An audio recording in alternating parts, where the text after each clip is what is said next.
Hello and welcome to my video where seeing how Sheila changes is going to demonstrate methods of including analysis of audience and form in your essays for Inspector Calls. This essay was notionally graded at a 9.7 and it was able to include reference to context and audience. The student that wrote this also spoke about how they were pleased with what they achieved, but they're aware that they need to use more precise language and perhaps also make more references to the techniques of analysing a play. To improve this essay, the teacher felt that the statements could be more precise, include adjectives, and that more technical terms could be used for a play. We'll see something of this, and that the analysis could maybe even be a bit deeper. So, there are 5 paragraphs in this essay, and the first paragraph is strong because it mentions the idea of capitalism, how Sheila is from a capitalist influence. Talks also about how she possesses wealth and prestige via her family, although of course not directly herself. And again, it links to perceptions today of how an audience might look to view her. So let's look at this. Sheila Birling is the daughter of Arthur and Sybil Birling, a capitalist family. And Inspector Calls is set in the early 1910s, and the Birlings are a very wealthy and well-known family. She is very naive and timid at the beginning of the play, yet as the play moves on, she becomes more mature and develops a more socialist view. Priestley represents Sheila as an impressionable person and suggests how the younger generation has a socialist view that is prominent today. One point here that you want to notice is that perhaps more socialist views are more prevalent and prominent between the periods of post-1950 to 1980s in England.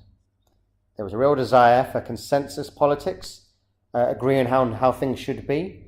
After the Second World War, that was drastically changed by Margaret Thatcher in the 1980s.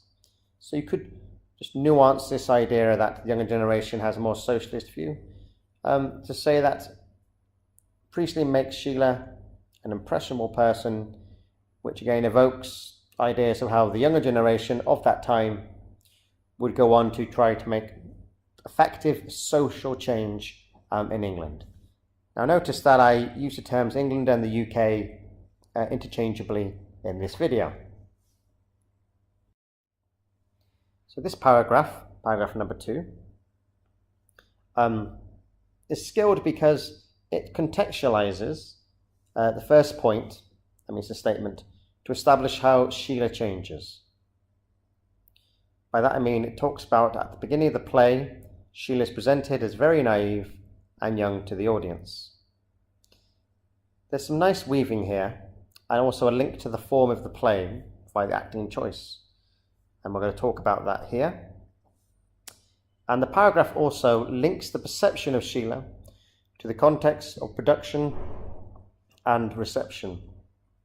And what that means is that the way Sheila is seen, the word perception means to see, but in a more abstract sense by the audience, links how Sheila is seen by the audience to both the context of when the play was produced, so the 1940s, and maybe also in contemporary reception here as well. And linking different possible interpretations of a play script with different possible audiences is the key thing that you need to get from this video. So let's now look at this paragraph. At the beginning of the play, Sheila is presented as a very naive and young to the audience. Sheila has trouble understanding why someone would take their own life rather distressed. Sorry, I can't help thinking about this girl destroying herself so horribly. I've been so happy tonight. This quotation is well chosen. Could do with having more weaving, like we'll see next. When Priestley describes Sheila as distressed, so we see the word is inserted, it portrays the image of a young girl who perhaps shaking and crying to the audience. Now we're looking at some form choices of the actor. The audience during the 1940s were prominently capitalist and had an arrogant overlook like Mr. Birling. So many would have seen this as typical behaviour. So I mentioned this here, that the middle class would be more capitalists. And the audience in the 1940s are going to be more likely middle class. So it's useful to make a point of how Priestley is attacking the people who would be his audience, the theatre-going audience of the 1940s. Returning to the essay, when Sheila says, "I've been so happy tonight," it also would have made sense to the playwright's audience, as it is selfish and only thinking of herself. They would have seen her as naive and perhaps laughed at her distress. So I think this is a different audience there. Or rather, her naivety maybe would have been more accepted. Impressions of women in the public sphere of life in Edwardian Britain, and perhaps to a certain extent 1940s Britain, although would have changed. Impressions of women in that public sphere would have been that women are more emotional and would be more naive than men. However, in the present day, the audience has a socialist view that is very different and would make Sheila seem very bratty and make the most audiences not very fond of her. So again, we're trying to think of different audience analysis, and that's good. The language here, bratty, self-centered, concerned, indulgent, might be also useful as well. Those conceptual adjectives are really helpful for your analysis. It's useful to say that a contemporary 2017 audience may not be predominantly socialist. They will certainly be more open to socialist views or socialist morality, and there's certainly an open questioning of capitalist values and capitalist morality. Capitalism, whilst it exists as really the dominant way that Western society currently organises itself, has come under sustained attack even in this contemporary time. So what you could say here is that the middle class audience of the 1940s might see her as being naive and typical of a selfish, spoilt young woman. However, they would already be aware of the change in views of women, which would be consolidated in a contemporary audience who would really disdain her class-based attitudes towards Eva Smith. Okay, so this next paragraph here is effective because it places the audience response firmly in the play. What that means is that the essay speaks about the reaction of the audience. It's not just writing about it like it's a novel. It also considers the concept of Sheila as representing a wider idea, and we'll see that here as well. It also demonstrates how Sheila represents a future for socialism in England, or how Sheila will represent maybe how the young of England could create a better society. So let's see this. However, as the play continues and the spectre is introduced to the audience, the audience learns how Sheila begins to mature. When Sheila is presented with her own faults, she responds with understanding. No, not really, it was my fault. Priestley used Sheila's tantrum as a microcosm of children. However, contrasts it with Sheila accepting responsibility. So there's some interesting ideas that we're trying to say here. That the younger generation may be naive, but they have a sense of awareness through the self-criticism that is not really present in the older generation. Sheila saying own fault clearly states how she feels the guilt and understands it. Maybe the guilt of what will be clearer. This acceptance shows Sheila maturing and breaking out of a capitalist mindset, capitalist skull that she grows up in. That she thinks capitalism or capitalists and the rich can do no wrong. And that's an interesting and important point. That morally, capitalists believe that the way they live is right. And what you could see here is that capitalists have what we call individualizing narratives. And what that means is that they believe that individuals are responsible entirely for their own success. And narratives means the kind of story that people tell to justify what happens. Socialists believe that it's the influence of society that has the greatest effect upon us, whereas capitalists believe that their success has come dominantly through individual choices, actions, and ability that they have themselves. Moving on, this slow breaking of the capitalist egg, nice metaphor, I just like that style. I'm not sure if every examiner would like a metaphor like that. If I marked it, I would do.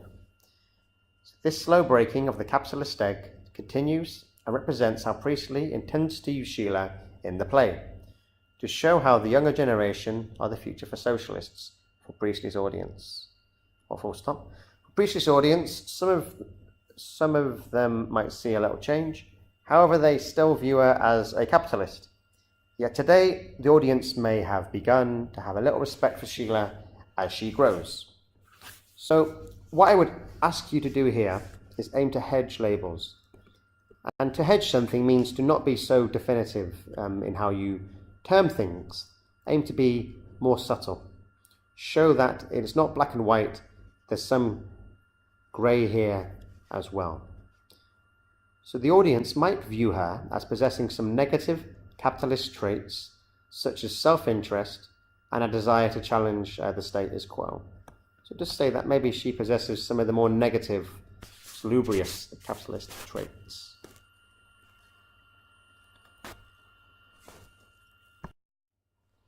Okay, so we're now on to the fourth and penultimate paragraph. This paragraph is good because it defines how Sheila changes, focusing on the question. It contextualizes how and why Sheila questions her parents, which is key to Sheila's change. And it returns again to why Sheila is changing to conclude the paragraph. And that last sentence of the paragraph really is good. Okay, so it defines how Sheila changes, contextualizes how she does so. Is that here? I think so. And again, it concludes on a useful sentence at the end that evaluates, or is it? It's not evaluating, it's returning to the question. At the end of the play, Sheila's change is evident in how she speaks and her view of her parents. Sheila contradicts her parents, flaring up, "You two are being childish," trying not to face the facts. Her attitude towards her parents has changed drastically, and she now views them as the children, therefore, of course, losing their moral authority. When the Birling parents question the legitimacy of the inspector, useful concept word there, legitimacy, Sheila asserts her maturity and makes her clear socialist view present. Okay, her burgeoning, her developing socialist view present. When Sheila uses the word childish, it shows how much she has matured, as she now views her capitalist parents as the uneducated ones, or the immoral ones. Now here there's been some useful annotation about the use of analysing a technique. And currently within English essays, the vogue is to analyse individual words and to mention the word types, which I think is useful. Here, the word childish is an adjective. You could say the word adjective. Sheila uses the adjective childish. It is also useful to add some analysis to your technique. And by that I mean this. You could say, when Sheila uses the adjective childish, you could say, when Sheila uses the derogatory adjective childish. And the word derogatory here demonstrates some analysis about how we should see the use of the adjective childish. Moving on. Her parents are aristocrats through and through, and have the belief that their reputation matters more. When Sheila confronts them with the truth, it reveals how much she has grown and her maturity. Okay, good. Returning to the question again, we can see there. What's important here is to see exactly what class the Birlings are. Aristocrats are people who pass on titles, pass on land. Mr. Birling is middle class industrial. In other words, is he industrial? He's an industrialist. He owns a factory, he employs people, he makes his money through capital. Mrs. Birling is superior to him, so she's likely to be perhaps of some landed class, although Gerald certainly is of the landed class. Whether or not Gerald has a title to pass on, I think maybe he does. Mr. Birling, he wants to actually be named a knight, which again would raise his prestige. It's important, I think, to, although you could still get very good marks if you make a statement like they're aristocrats, to point out that her capitalist parents strive for social improvement above everything. That is really what you're making here. Okay, so we come to the final paragraph. This paragraph is good because it extends Sheila's change onto her influence onto Eric. It also concludes again with what Sheila perhaps represents, which, of course, are Priestley's views. So let's see this.